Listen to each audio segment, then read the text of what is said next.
Listo, grabando. Buenos días a todos. Bueno, buenos días. ¿Están viendo la pantalla, Ramiro? Sí, señor. Estábamos en la reunión pasada con este problema que ya lo habíamos resuelto y usando la primera estructura que Dijkstra nos proponía, que es la secuencial. Allí no había ningún problema y trabajamos también generando puntos. Y vamos a las estructuras selectivas. Aquí es muy importante, yo he hecho aquí una presentación en PowerPoint para que entendamos cómo es la estructura selectiva en Descartes JS. Este diagrama de flujo, ya ustedes están acostumbrados a este tipo de diagramas, donde hay una comparación o hay una expresión booleana, como por ejemplo A es mayor que B, o Chema tiene 40 años. Entonces, aquí hay dos decisiones a seguir. Si la comparación es verdadera, se realiza esta acción que está acá. Voy como a ampliarlo un poquitico mejor. Entonces, si la comparación es verdadera, se ejecuta esta acción 1. O si la comparación es falsa, se ejecuta la acción 2. Y continúa el diagrama de flujo. Entonces, eso es lo que llamamos un diagrama de flujo, que ya muchos conocen. El pseudocódigo es como lo leeríamos nosotros, como leeríamos ese diagrama de flujo. Si la comparación es verdadera, entonces lo que vamos a hacer es la acción 1, como lo ven ahí al lado izquierdo. De lo contrario, si no, hacemos la acción 2, o sea, si es falso, y termina el sí. Este es lo que conoce como un pseudocódigo. ¿Y cómo se hacen Descartes JS? O sea, el resultado de todo esto, que es lo que sigue aquí después de esta flechita, después de que termina el fin sí, se realiza de esta manera. Si la comparación es igual a 1, o sea, si es verdadera, entonces se ejecuta la acción 1. Estos dos puntos se leen como si no, se hace la acción 2. Esa es digamos, el código que utiliza Descartes JS para este diagrama de decisión, que en pseudocódigo es así y en Descartes es de esta manera. El interrogante es verdadero y los dos puntos es negativo. Lo cierto es que yo alguna vez me puse a consultar por qué Descartes utilizaba ese tipo de código y lo encontré. Descartes nació fue con Java y encontré por allá que antiguamente se hacía este tipo de código y en JavaScript. Pero por esas cosas de no documentar, pues no lo volví a ver. Pero ahora que Ramiro y algunos están hablando de inteligencias artificiales, resulta que yo ya tengo dos amigos, dos inteligencias artificiales, que con ellas estoy soportando el nuevo libro. En otras palabras, el próximo libro va a ser el primer libro que se apoya en inteligencias artificiales. Entonces me dio por preguntarle al chat GPT, dame el código en JavaScript para calcular el mayor entre dos números. De observen lo que me entregó, una función para hallar el máximo entre dos números, A y B. Y observen allí el pseudocódigo. Si A es mayor que B, entonces retorne A o haga la acción A. De lo contrario, retorne B. Muy sencillito. Pero también le pregunté a mi otra amiga, digámoslo así. Este es el chat Sonic. Y me retornó esto. También una función que se llama encontrar el máximo entre dos números. Si el número 1 es mayor que el número 2, entonces retorne el número 1. De lo contrario, retorna el número 2. Muy sencillito de entender. Pero ¿por qué les digo esto? Porque el chat GPT también me dijo lo siguiente. O utilice esto. en JavaScript. Ahora sí están viendo dónde está la codificación antigua. Si A es mayor que B, entonces el interrogante es entonces retorne A. Si no, los dos puntos es el si no, retorne B. O de esta manera. Entonces, de ahí, pues de alguna manera encontré ese código antiguo de JavaScript, pero me lo entregó increíblemente esta inteligencia artificial. Entonces, de esa manera es que nosotros vamos a trabajar la estructura selectiva. Y lo vamos a empezar a hacer con un primer ejercicio, que es encontrar lo que acabamos de ver, el mayor número entre A y B. Sin embargo, tanto la inteligencia ChatSonic como la de el ChatGPT tienen un error. O más que un error, les falta algo. Si de pronto alguien sabe, puede hablar. Y vamos a hacer el ejercicio. Para eso voy a abrir aquí el editor de Descartes JS y vamos a abrir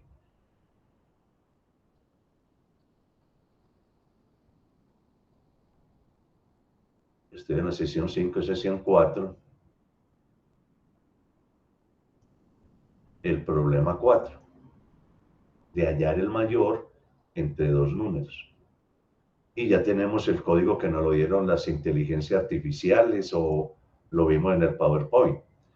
Y miremos cómo se hace. Primero hay que leer estos dos números que ya vimos cómo se hace a través de dos controles de texto, el A y el B. O sea, en A y en B nos va a entregar o vamos a entregar, ingresar los dos números, 15 y por ejemplo aquí 10.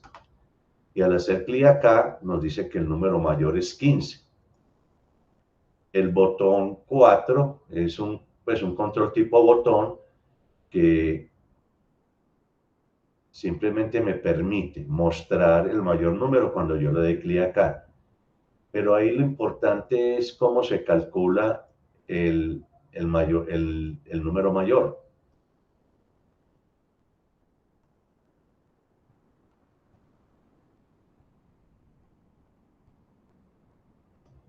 Vamos a ver cómo lo pusimos acá, con esta expresión. El mayor. Y el mayor se calcula cuando yo le doy clic a este control. Y aquí le voy a dar respuesta a la pregunta que hice ahora. Observen que para hallar el mayor estamos utilizando el código que acabamos de ver. Si A es mayor que B, entonces retorne a mayor o asígnele a mayor. Si no, los dos puntos son el si no, retorne B a mayor. Muy sencillo. Y el que sigue es lo que no nos mostraron ninguno de los dos chats, ninguno de las dos inteligencias artificiales. Y alguna vez uno de ustedes en un curso anterior preguntó, ¿y qué pasa si son iguales? Entonces lo que le estamos diciendo es que si A es igual a B, retorne esa expresión, son iguales. Si no, siga con el mayor que obtuvo en la estructura selectiva anterior. Y estamos poniendo muestra igual 1, tal como lo habíamos visto en la sección anterior, para que aparezca el número mayor. El número mayor, ocurre cuando muestra es igual a 1. Entonces vemos que si yo pongo aquí también 10 y le digo hallar número, me dice el número mayor, son iguales. O me manda este mensaje, son iguales. Entonces era digamos, un llamado de atención a las respuestas que dieron las dos inteligencias artificiales, se quedaron corticas, porque no pensaron en que los dos números podrían ser iguales. Bueno, continuemos aquí con la sesión. Hay un problema 5 que dice elabora un pseudocódigo y ejecuta los descartes JS para determinar si el número es de 3 cifras. Aquí está el código, el pseudocódigo. Lee un número, no todos sabemos que un número de 3 cifras es cuando es mayor de 99 y menor de 1000. Obviamente estamos hablando de números enteros. Y eso hace parte de la tarea. O sea, no lo vamos a resolver acá, les queda como tarea. Hay un problema 6 que dice que en un almacén se tiene la siguiente promoción: todo artículo con un precio superior a 25.000 pesos tendrá un descuento del 20%, los demás tendrán el 10%. Aquí no estamos dando el pseudocódigo, pide elaborarlo y ejecutarlo en descartes JS, la segunda parte de la tarea. Tampoco lo vamos a resolver, pero sí vamos a hacer este que es muy interesante. Problema 7. Se tiene el nombre y la edad de 3 personas. Se desea saber el nombre de la persona de mayor edad. Vamos a mirar el algoritmo, es muy sencillo. Se leen los nombres, se leen las edades. Si la edad 1 es mayor que la edad 2 y mayor que la edad 3 de la persona mayor, es la 1. Si no, la persona mayor es igual, y aquí ponemos que es la misma persona mayor que de entrada no sabemos cuál es. Y aquí empezamos a comparar con la edad 2. Si la edad 2 es mayor que la 1 y la 3, entonces la persona mayor es la 2. Si no, siga con la persona mayor que teníamos anteriormente. Y hacemos todas estas 3 comparaciones así en descartes de esta manera.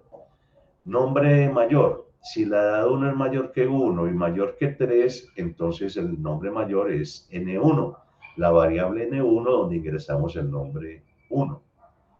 Luego le decimos nombre mayor. Si la edad 2 es mayor que la 1 y la 3, es N2. Y así con las edades. Y muestra igual 1. Eso es lo que vamos a hacer en el siguiente ejercicio, que es el 7. Incluso creo que es el que está mejor, sí, que está mejor constituido. Y observen que cuando yo entro aquí, por ejemplo, Pepe, Chema y cualquier otro, entro unas edades, 23, Chema 40 habíamos dicho, y yo pues sí estoy por allá un poquitico lejano.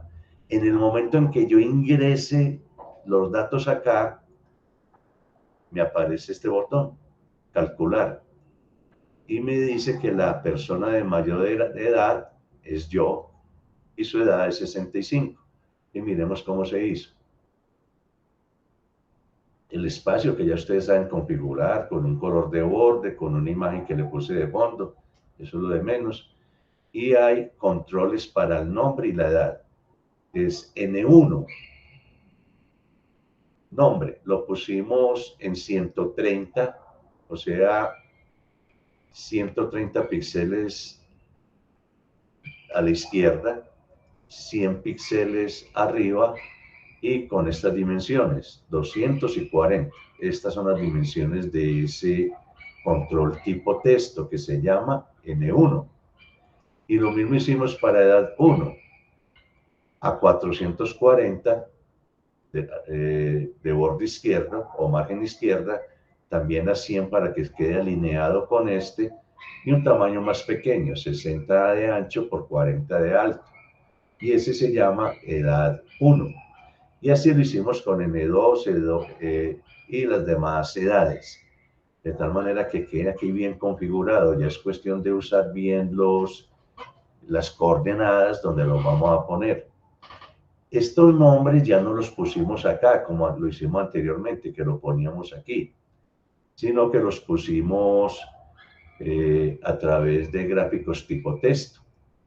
Persona 1, como les digo, ya es cuestión de saberlo ubicar. Incluso lo podemos ubicar de acuerdo a las coordenadas que tiene este primer cuadro de texto. Este de acá está a 130, lo podríamos poner aquí, digamos, a unos 20 píxeles, o sea, lo podríamos utilizar con coordenadas absolutas y decirle que se encuentra a 20 píxeles. ¿Y a qué altura? Para que quede bien centradito en esta parte. Volvamos aquí a controles. Esto está a 100. Esto está a 100. Este primer control desde la parte de arriba, margen superior, tiene un ancho de 40, o sea que lo pondríamos en 80 para que quede más centrado. Y aquí está, bueno, realmente no era acá. Voy a corregirlo, dejémoslo tal como estaba. Es aquí donde dice nombre 1. Muy bien, vamos a ver cómo nos aparecería ahí. 20 en coordenadas absolutas y nos apareció aquí el nombre, que no apareció exactamente donde usted dijo. Entonces vamos a decirle acá que lo ancle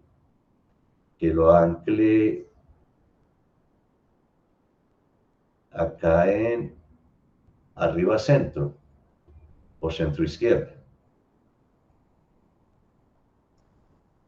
No nos quedó ahí. Entonces estos anclajes son los que debemos saber utilizar para que nos quede exactamente donde lo acabamos en esta parte, en todo el centro.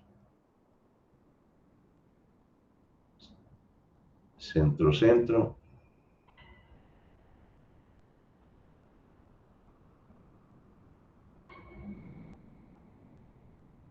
Pues debería ser este, pero no nos está funcionando.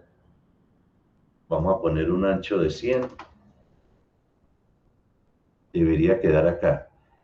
Y nos está, volvamos a revisar. Este control N1, es que está 100.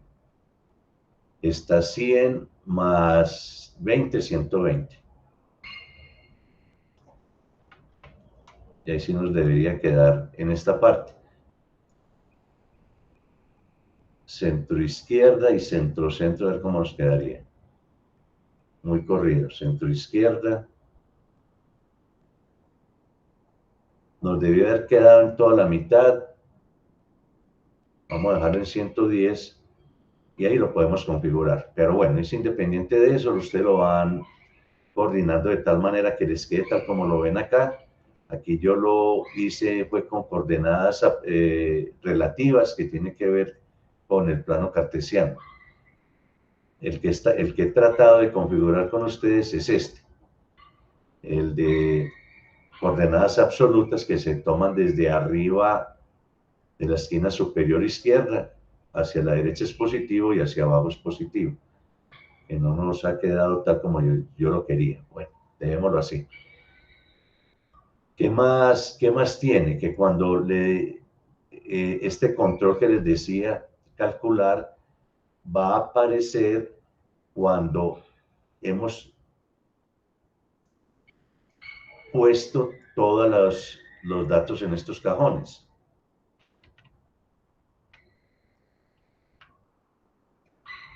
Nos aparece, si no, o más que aparecer, se activa este botón siempre que yo tenga aquí datos. Se activa el botón.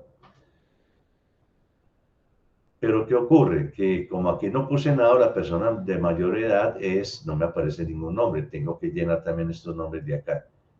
Entonces, digamos que es algo sencillo de hacer, utilizando este muestra igual a 1 para que aparezca la persona de mayor edad y la edad de esa persona.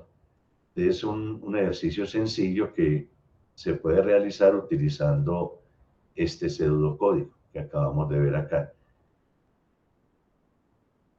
Vamos a mirar cómo se centran textos en descartes, que de todas maneras quedé un poco aburrido con lo que acabamos de hacer. Vamos a hacer algo nuevo. Aquí tengo un una escena cualquiera, vamos a reducirla para que no nos quede tan grande. La tenemos acá y vamos a ver cómo se centran los textos. Voy a dejar las coordenadas cartesianas allí y se van a dar cuenta que es algo sencillo. Entonces vamos a definir un texto, lo voy a poner aquí en este algoritmo, lo voy a llamar texto. Y aquí vamos a poner ese texto, cualquier texto.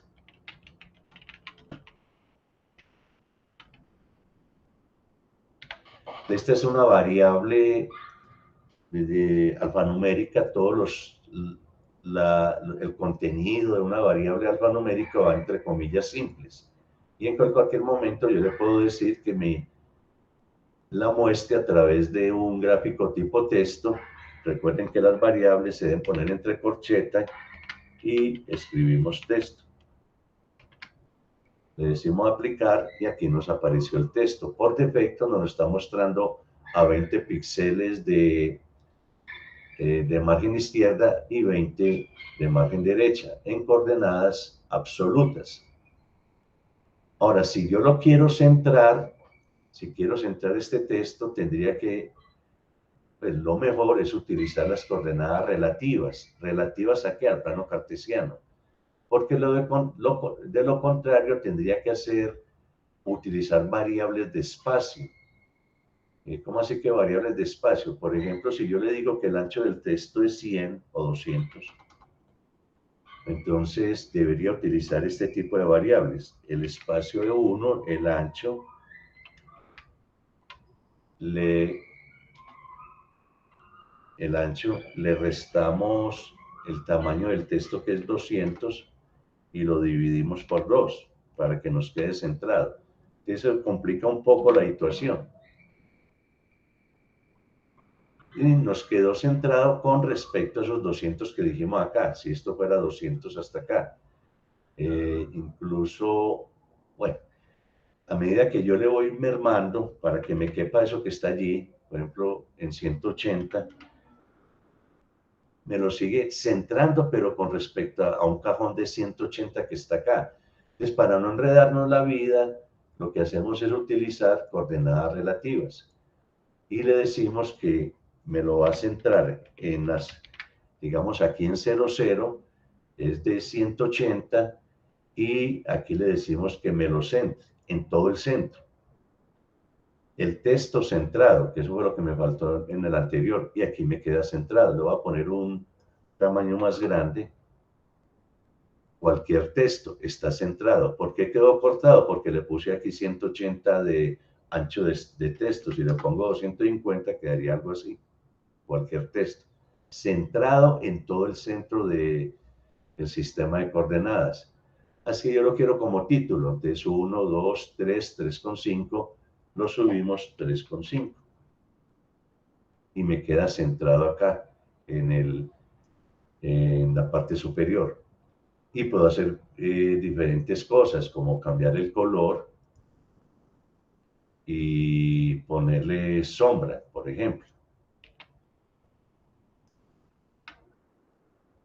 Es una manera. Obviamente, si tuviera un espacio oscuro, vamos a hacerlo con gradiente como para recordar. Creo que puse 400 allí por 400 y no estoy mal. Y vamos a ponerle un verde claro.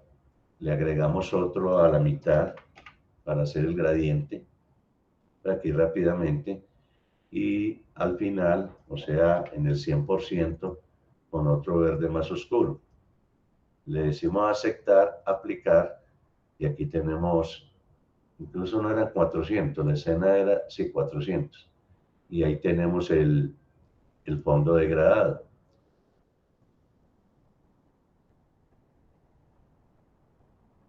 Bueno, el fondo del espacio. Vamos a ver dónde nos podemos haber equivocado. Claro, aquí puse 40 y aquí 40. No lo veía degradado, ahí sí. Esa es una manera de centrar los textos. ¿Esto para qué nos va a servir? Porque llegué a esa parte. Porque vamos a hacer, y aquí vamos terminando, un ejercicio, bueno, lo teníamos acá, de falso y verdadero. Bueno, de todas maneras, hagámoslo. Vamos a abrir, creo que es el problema 8. Bueno, aquí están estos dos interactivos, el de falso y verdadero es de la sesión 5. ¿Qué son las estructuras interactivas? Las estructuras interactivas son lo que llamamos estructuras de repetición, tal como lo vemos acá, que vengo realizando unas instrucciones y de acuerdo a una condición lógica, si se cumple, regresamos a repetir todas estas instrucciones que están acá. Si no, continuaría. Realmente esta flechita debe ir acá. De acuerdo a una condición, repito estas instrucciones, si no, continúo. Vamos a verlo con un ejemplo.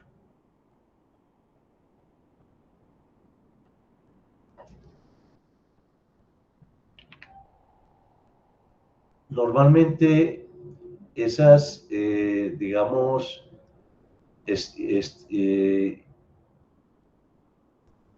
estructuras iterativas la hacemos en algunos de los algoritmos que aparecen acá. Por ejemplo, en cálculos o en inicio. O lo podemos hacer aquí en definiciones, agregando una función, como por ejemplo, llamémoslo suma. La agregamos en definiciones y doy clic aquí en algoritmo. ¿Qué es lo que le voy a decir? Normalmente las estructuras selectivas, el algoritmo, bueno, aquí qué hice, el algoritmo es de esta manera. O sea, nuevamente acá, esta flechita debe ir es aquí. Estoy haciendo algo, varias instrucciones, sumando, multiplicando, o leyendo, lo que sea, y si una condición lógica se cumple, es verdadera, regreso y repito esas instrucciones. Eso es un bucle, eso es un loop. Cuando esta condición lógica no se cumple, recuerden que la flechita es acá, sale del ciclo, del bucle y continúa con otras acciones. Eso como un pseudocódigo sería de esta manera. Por ejemplo, aquí lo que vamos a hacer es sumar algunos números. Inicio, le asigno 0 a esas dos variables, C y S. Normalmente la C se utiliza como un contador y la S, digamos, una variable de suma. Ahí lo que estoy haciendo es sumar algunos números. Y luego viene la estructura que normalmente se llama hacer mientras. Haga lo siguiente mientras que ese contador que vamos a usar es menor que 100. Recordemos que estas son estructuras de asignación. Al contador le voy sumando 1. Por ejemplo, como aquí iniciamos en 0, el contador queda en 1 y ese que es la suma, le suma ese 1, la suma quedaría en 1. Vamos a hacerlo con los tres primeros números naturales. C es menor que 100, sí. Entonces, repite, condición lógica. Es verdadero, repite.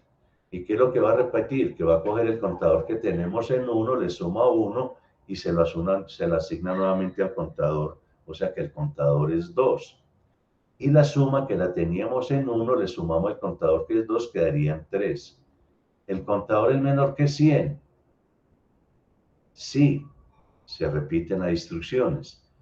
¿Qué tengo que hacer? Coger el contador que lo tengo en 2, sumarle 1 que es 3, asignárselo a C, o sea, el mismo contador que harían 3, la suma que la teníamos en 3, le sumamos el contador que es 3, quedaría 6.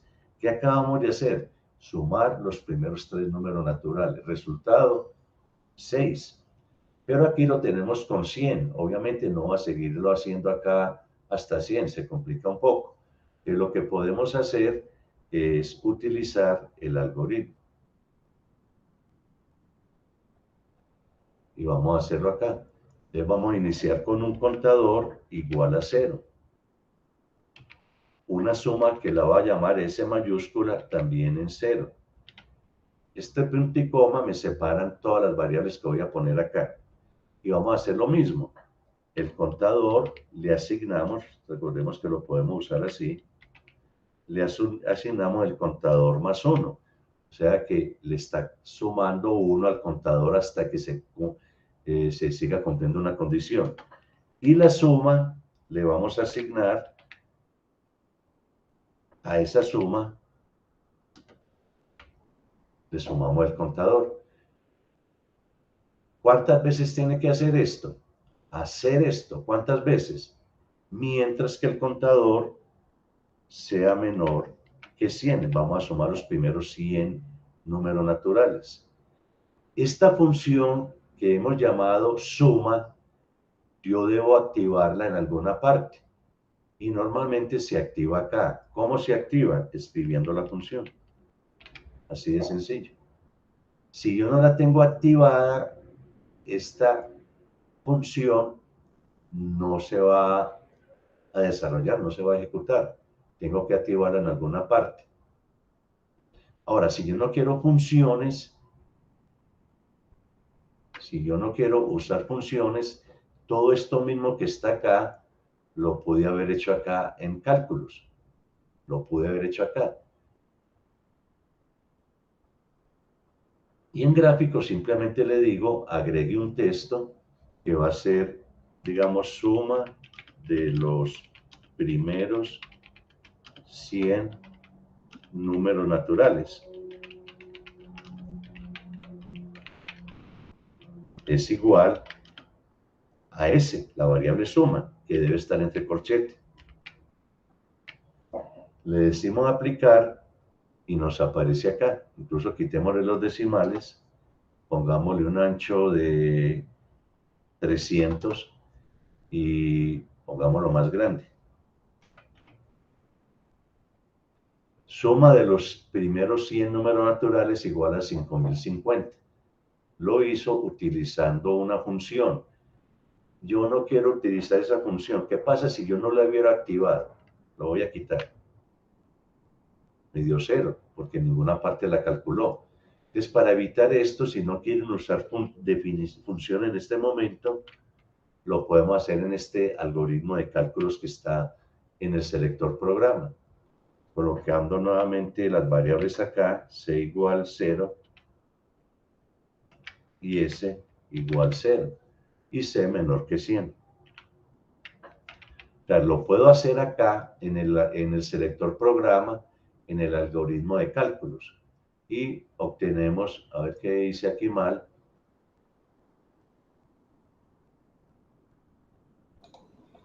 Los 2 puntos en el C 2.0, en inicio. ¿Puse qué? En inicio ha puesto C 2.0 y quizás sea C igual a 0, ¿no? Ah, ya, claro. Gracias, José Antonio. Entonces, observamos que se puede calcular también de esta manera, sin ningún problema. Y puedo sumar los primeros 1000 números naturales, claro, nos va a dar 500, 1500. Observemos que estoy utilizando anchos, que puedo centrarlos, decirle en coordenadas relativas. Y centrarlo. Centrarlo de esta manera. Es que no se ve porque lo tengo con una escena muy grande. Bueno, entonces es una manera de utilizar la estructura iterativa. ¿Qué significa todo esto? Que hemos visto 3 estructuras y según lo que decía Albert Dijkstra, con ellas es suficiente para hacer cualquier programa.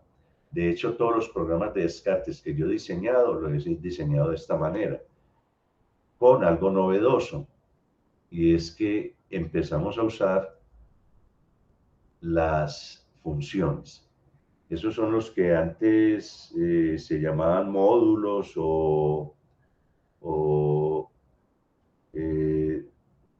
pues, algunos objetos que yo voy diseñando aparte para usarlos en cualquier momento, invocando esa función. en este caso una función que llamamos suma. Con eso terminaríamos acá. Siempre que le doy clic acá me está abriendo esta imagen. Y les quedaría, creo que esta es otra tarea, de leer unos datos y luego calcular, o sea, dice acá, son 15 estudiantes, elabora un pseudocódigo y ejecutan descartes para calcular la estructura promedio. O sea, tiene que estar leyendo esos datos. Y sí, quedó como tarea.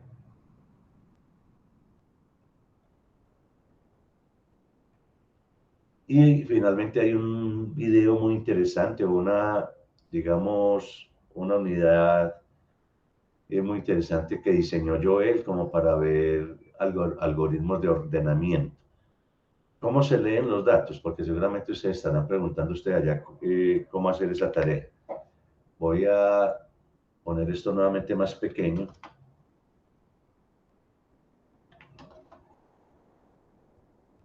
Acá. Y yo puedo leer datos de varias maneras. Una, pues poniendo un control para leer. Lo vamos a hacer tipo campo de texto y que diga acá ingrese número.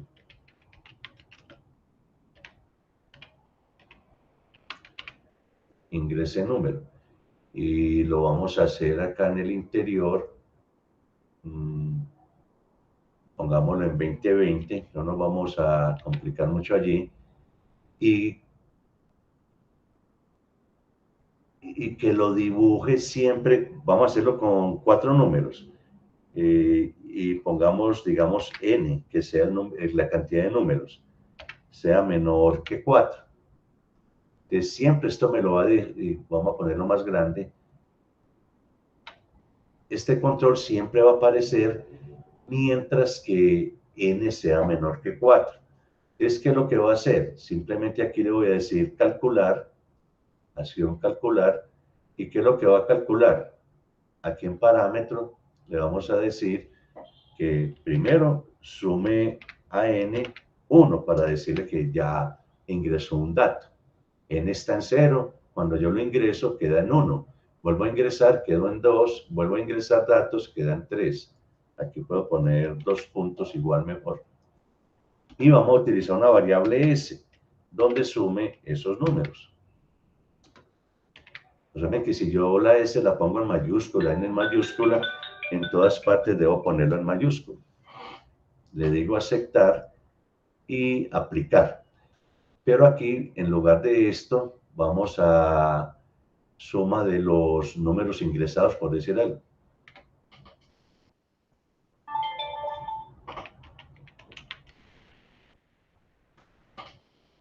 Aplicar. Y empecemos a ingresar. Vamos incluso a poner los primeros 4 números naturales. Luego ingreso otro. Luego otro. Y luego 4. Aquí en controles, calcular, hay algo que no nos está funcionando.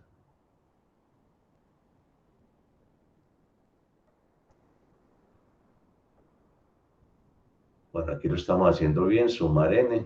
Lo que podemos hacer, muchas veces es bueno poner un control para ver si no está funcionando. Por ejemplo, decirle que nos vaya escribiendo n.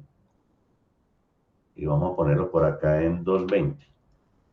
Aquí no está poniendo n. Si escribo 3, 1. Si escribo 4, 2. O sea, la n está funcionando bien. Lo que no me está funcionando es la suma. Miremos dónde puede estar el... Ah, bueno, claro, no me está funcionando porque la suma la tengo en este algoritmo.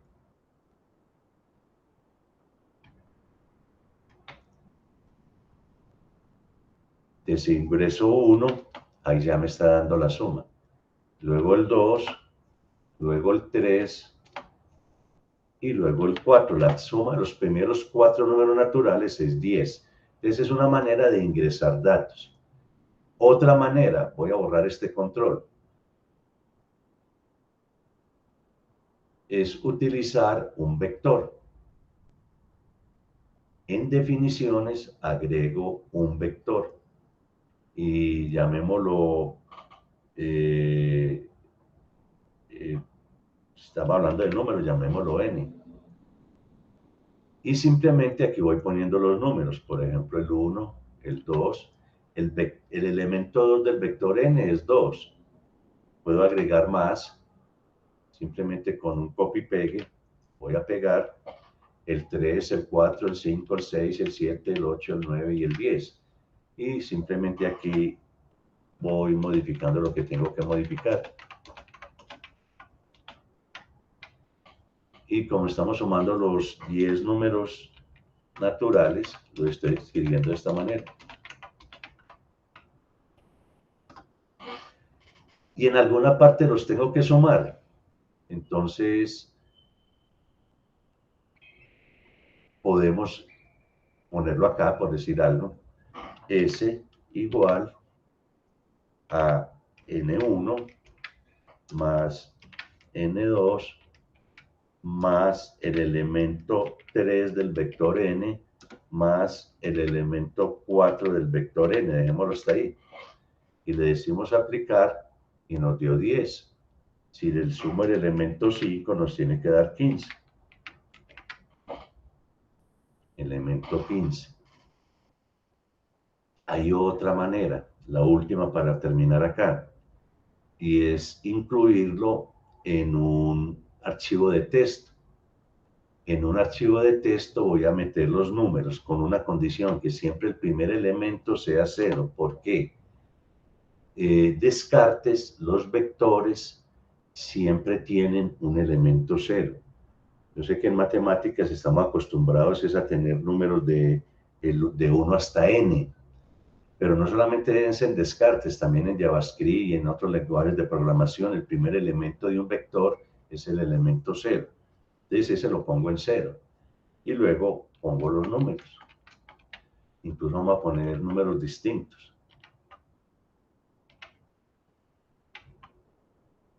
Estos números. Y los vamos a guardar en un archivo de texto. Lo voy a hacer,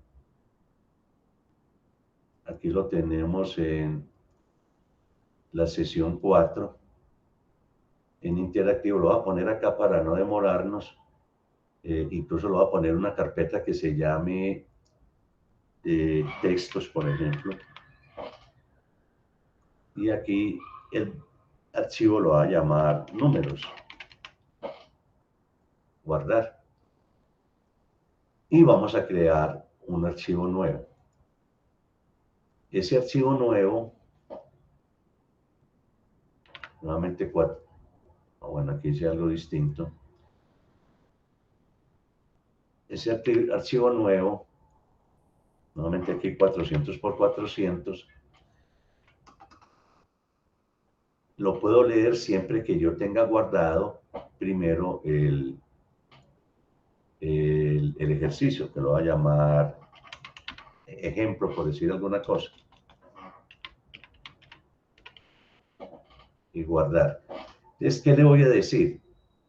En definiciones voy a crear un vector, nuevamente crear un vector, agregar, y se lo voy, y en lugar de poner aquí, bueno, aquí puse un nombre distinto, llamémoslo n, borro esto, el vector n, y en lugar de poner aquí los elementos, le voy a decir aquí en archivo que vaya a la carpeta textos y lea el archivo llamado n.txt. Aplicar. Observemos, en la carpeta textos, le dije que lean esta carpeta textos un archivo, bueno, no lo grabé ahí. Sesión 4 eran interactivos. En esta carpeta textos va a leer este archivo. Entonces ya lo podemos hacer. Me leyó esos textos, vamos a decir cierto. Verifiquémoslo con un control. Muéstreme el elemento 2 del vector n. Y como es una variable, la tengo que cerrar entre corchetes. No nos mostró nada. Textos en El archivo se llama números, no n.txt. Ah, perfecto. Eso me gusta, están poniéndole cuidado. Números, sí, tenés razón, José Antonio. Pero, a ver, aquí en definiciones, entre estos es números. Y le decimos aplicar. Y perfecto, es el 20. El elemento 2 del vector que llamamos n es 20. Y los puedo sumar, tal como lo hicimos acá. S igual, y empezamos a sumar. Pero ¿qué es lo que voy a sumar? El elemento 1 del vector n más el elemento 2 del vector n más el elemento 3 del vector n y más el elemento 4 del vector n. Le digo aplicar y obviamente me faltó decirle que no escriba la suma. Para no demorarnos, hagámoslo acá mismo. Y la suma es 100. Efectivamente 100, 10, 30, 60 y 40, 100. Entonces son varias formas de leer datos. Así que yo no quiero leer números, sino nombres. En lugar de eso vamos a poner nombres. Obviamente no voy a usar números como estos, pero sí tengo que poner los nombres entre comillas simples.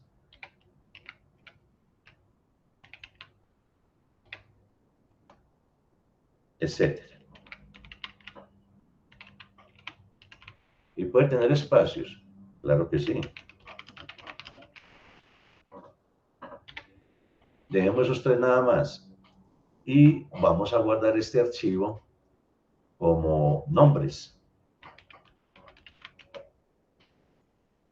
Y le vamos a decir acá, léame un vector, que lo vamos a llamar T, de cualquier nombre, y se encuentra en el archivo que está en la carpeta textos con el nombre nombres, extensión TXT.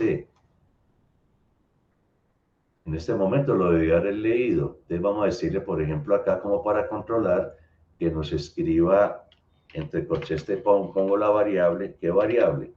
La que acabamos de llamar T y el elemento 3. Pongámoslo por aquí en 120, a ver qué nos aparecería.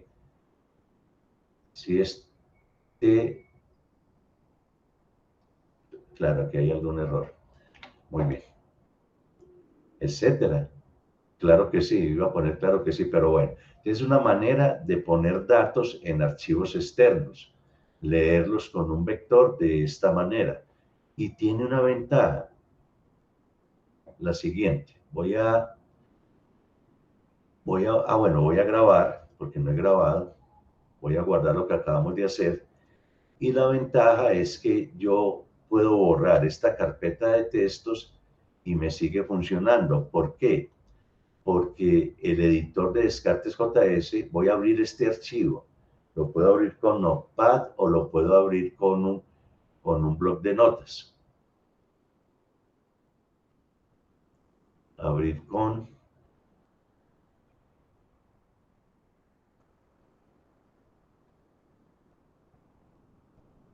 ¿Dónde está pues el bloc de notas? Acá. Lo puedo abrir con Notepad o con un bloc de notas. ¿Qué es lo que tiene interesante esto? Que Descartes nos guarda al final del archivo los vectores. Por ejemplo, acá el vector número .txt y el vector nombres txt. ¿Qué significa eso? Que yo los puedo cambiar si quiero, sin tener que ir allá al archivo de texto, y en lugar de etcétera, vamos a poner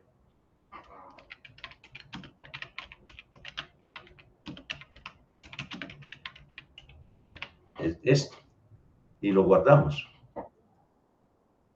Y observemos que al actualizar ese dato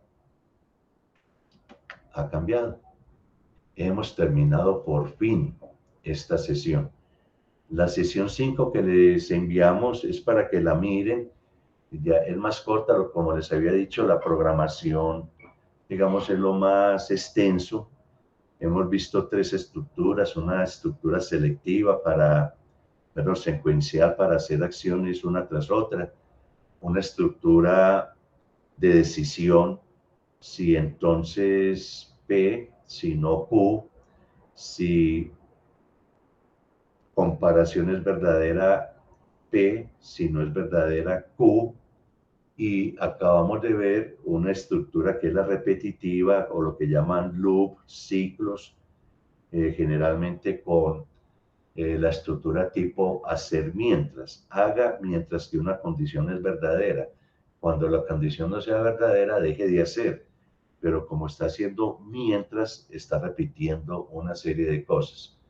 Y finalmente, cómo podemos en una estructura iterativa o estructura repetitiva, cómo podemos leer muchas cosas y luego sumarlas, como lo vimos a través de una función o simplemente en el algoritmo cálculos que trae Descartes en el selector programa.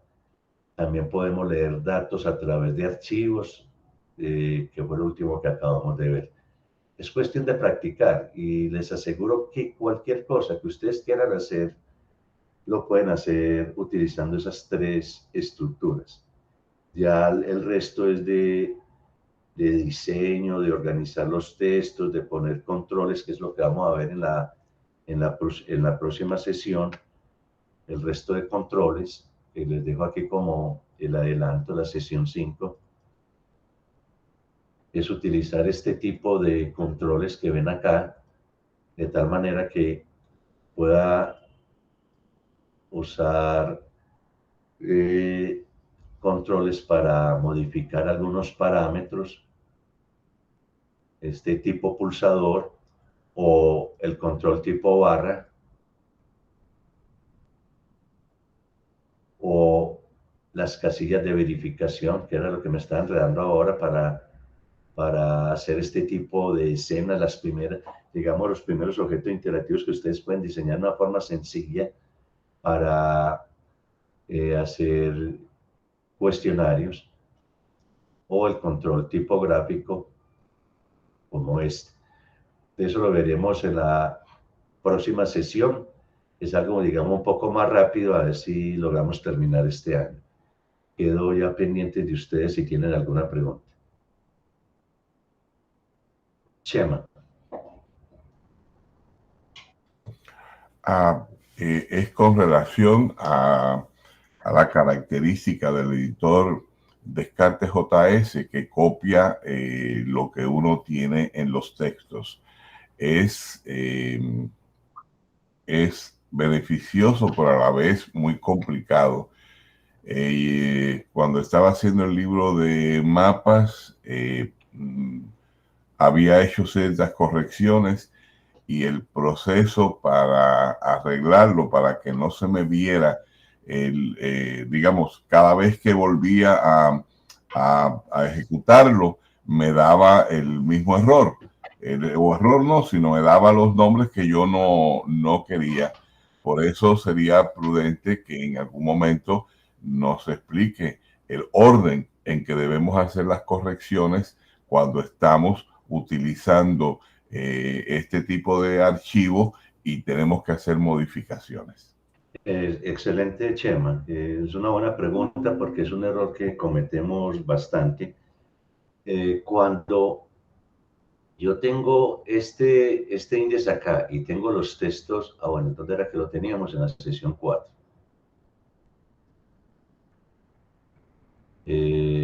Creo que era acá, sesión 4, sí, acá.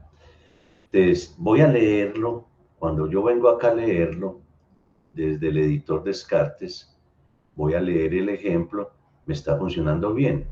¿Qué es lo que tiene? Lo que acabamos de hacer aquí de modificar en el blog de notas, que modifiqué, hemos terminado esta sesión. Muy bien. Entonces, ¿qué fue lo que hizo Chema? Chema siguió trabajando, leyó acá y guardó. Perfecto. Cuando guarden, observen al lado izquierdo lo que va a ocurrir cuando yo guarde. Lo voy a ampliar acá. Cuando yo guarde, bueno, no lo alcanzan a ver de la manera.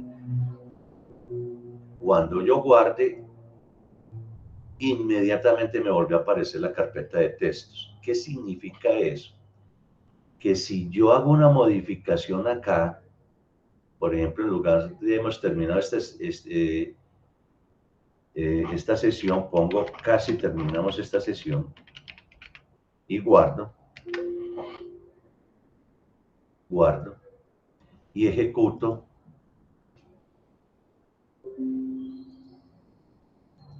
Me está funcionando bien.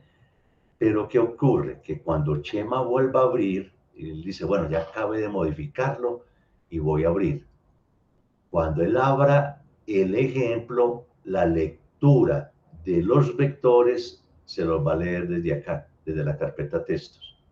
O sea que la modificación que hizo aquí se va a perder. Entonces vamos a hacerlo, lo voy a abrir. Abrir. Casi terminamos esta sesión.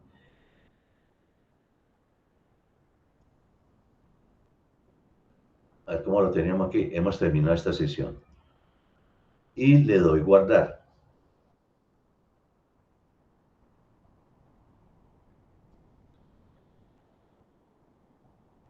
A ver cómo me quedó. Ah, eso como que ya lo corrigieron, porque sí tenía ese problema. Quedaba con los datos que tenía textos. Hemos terminado esta sección. Parece que en la última modificación lo corrigieron Chema, ya no va a tener el problema. Porque lo acabo de abrir y me lo leyó con lo que tenía acá, no con lo que tenía. Yo lo comprobaré un poquito más tarde. Sí, hazlo. Pues, Pero genial, porque es uno de los grandes problemas. Perfecto, parece que lo han corregido. Yo normalmente lo que hacía era que borraba esto, lo borraba y luego de hacer esta modificación acá y luego modificaba ya. Pero sí, era un gran problema que, como tú dices, después, y si era un vector con mucho texto, pues decepcionaba un poco. De tener razón, Chema. Edgar. Guillermo, buenos días. Buenos días, Edgar. Es algo muy similar a lo que nos estaba diciendo el profesor Chema. Pero entonces a mí me ha sucedido es con las tildes. Cuando uno interviene un archivo de Edgar, no se te oye bien. Si te quitas las gafas, de pronto alcanzamos a oír. Haga la tormenta la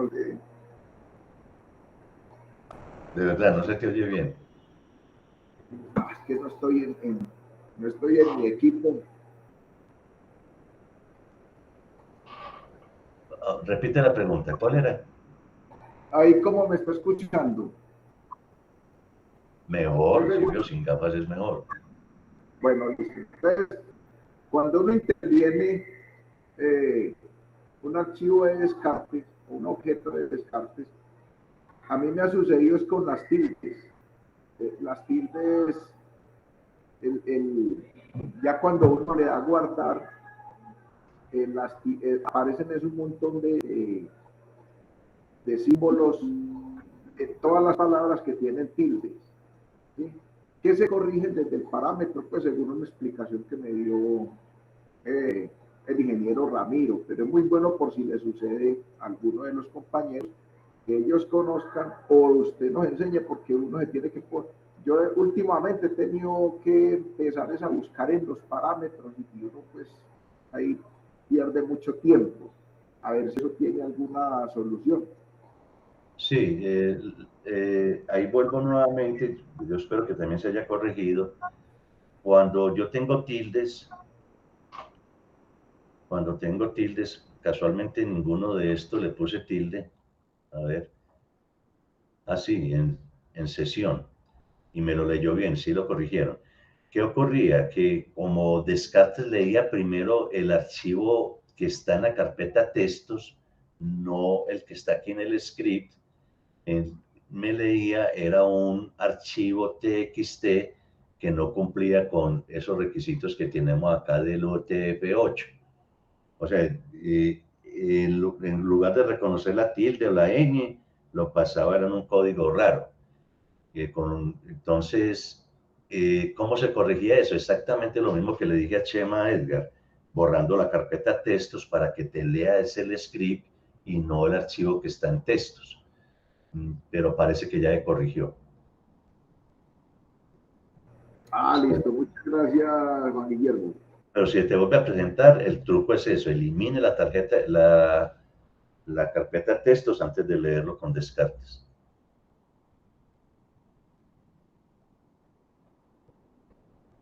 Bueno, no veo más preguntas. Les quiero mostrar algo antes de terminar, porque lo voy a publicar próximamente, algo que me tocó hacer en una escena de Descartes. Y es en el nuevo libro que estamos haciendo el hijo mío y yo, que es el de biología. Me encontré con una escena, vamos a ver si la encuentro, creo que está creo que fue acá. Sí, es esta. Resulta que yo quería aquí mostrar 5 estructuras de adenovirus. Y se me ocurrió, pues como lo hacemos todo, lo hemos hecho en algunos ejercicios en este espacio, que si yo presiono acá me muestre el segundo espacio, luego el tercer espacio, el cuarto. Pero resulta que cada una de estas estructuras, les voy a mostrar un PDB de esa estructura. Vamos a decirlo, bueno, por ejemplo, este PDB, si yo lo edito con Notepad, observen cuántas líneas de código tiene. Tiene 276.000 líneas de código. Una sola de esas estructuras. Estas que tengo acá, la mayoría son de más o menos 40.000 líneas de código. Entonces, claro, se me bloqueaba, no me funcionaba. Entonces se me ocurrió utilizar algo que en Descartes se conoce como, cuando tengo un control, voy a crear un control tipo botón. Cuando yo le digo la acción que debe hacer, una opción es abrir una URL. Y la URL puede ser, por ejemplo, la estructura 2.html. Entonces, en lugar de poner aquí en espacios 5 espacios, para que me muestre los espacios cada vez que yo le doy clic acá, lo que hice fue separar las estructuras y me las abra en una URL. ¿Por qué eso? Porque cuando yo tengo 5 espacios que llaman esas 5 estructuras, los 5 espacios se abren a la vez. Y si tengo estructuras con 40.000 líneas de código por 5, me daba 200.000 líneas de código. Conclusión, Descartes se bloqueaba. Pero si lo abro, siempre que lo invoco con una URL, siempre me abre una sola línea de código. Y de esa manera logramos hacer esta estructura, esta escena interactiva, el adenovirus. Y finalmente, pues, para hacer un poco más de promoción al libro, estamos utilizando el ChatGPT en algunas partes, porque ha sido interesante, porque hay cosas que a veces uno no encuentra y me da por preguntarle a estas inteligencias artificiales. Por ejemplo, aquí tengo el de ChatSonic. Hay cosas que uno no encuentra fácilmente en la red y se facilita preguntándole a ellos.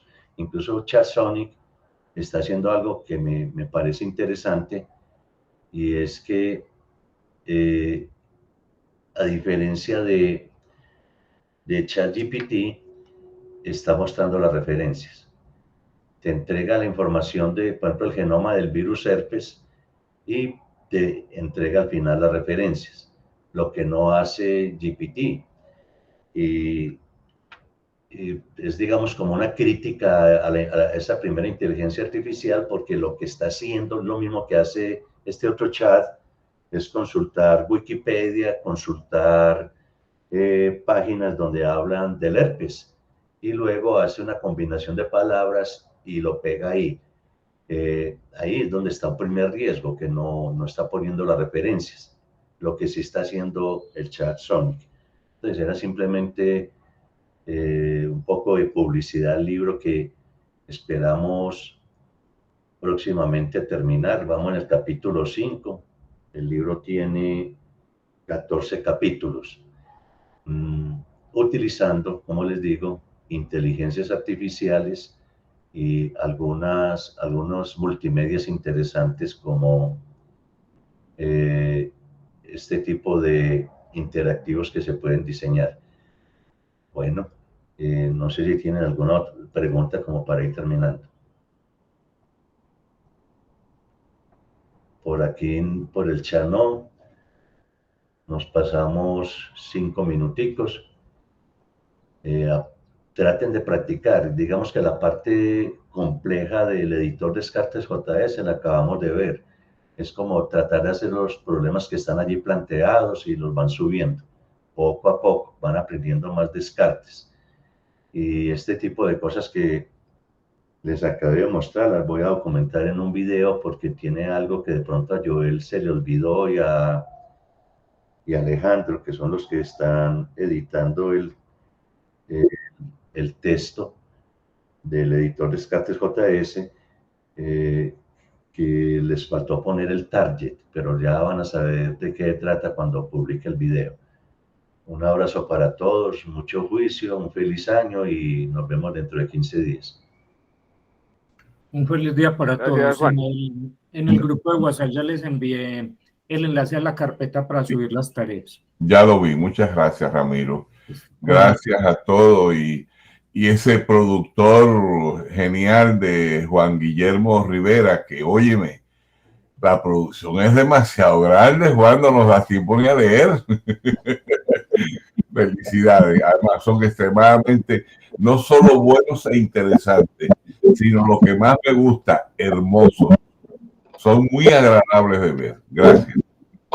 Chema, yo creo que vamos a hacer un libro que va a impactar mucho porque es ilustrado, animado, interactivo y utiliza inteligencia artificial. Es el primer libro que vamos a publicar de esta manera. Espero ansioso verlo.